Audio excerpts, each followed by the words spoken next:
আমাদের বাঙালি হিন্দুদের হোমল্যান্ড দিয়ে গেছেন উনি, অথচ তাকে যথাযথ সম্মান জানানো হয়নি।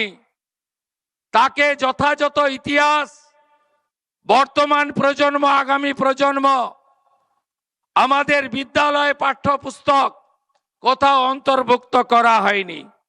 বরঞ্চ উল্টো দিকে পশ্চিমবঙ্গ দিবস যখন প্রধানমন্ত্রী নরেন্দ্র মোদীজির নেতৃত্বে মহামহিম রাষ্ট্রপতি শ্রীমতী দ্রৌপদী মুর্মুর নেতৃত্বে বিভিন্ন রাজ্যের রাজ্যপালরা 20 জুন স্টেটহুড ডে পালন করত, তাতে ঈর্ষান্বিত হয়ে বিগত সরকার পয়লা বৈশাখকে পশ্চিমবঙ্গ দিবস হিসেবে জোর করে চাপিয়ে দিয়েছিল।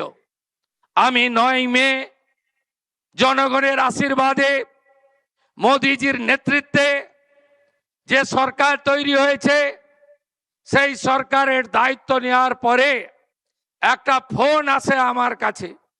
मैं मेरा दिल से आभार प्रकट करना चाहता हूं। मैं मुख्यमंत्री बनने के बाद पहले जो फोन आया, माननीय अमित शाह जी ने फोन किया, बोला शुभेंदु इस बार 6 जुलाई डॉक्टर मुखर्जी का 125वां आविर्भाव दिवस तुम अच्छा करके मनाओ, बड़ा करके मनाओ, ये होना चाहिए। उनका आदेश निर्देश पालन करते हुए पश्चिम बंगाल सरकार ने 8 पूरा राज्य में सरकारी छुट्टी का दिन डिक्लेयर किया।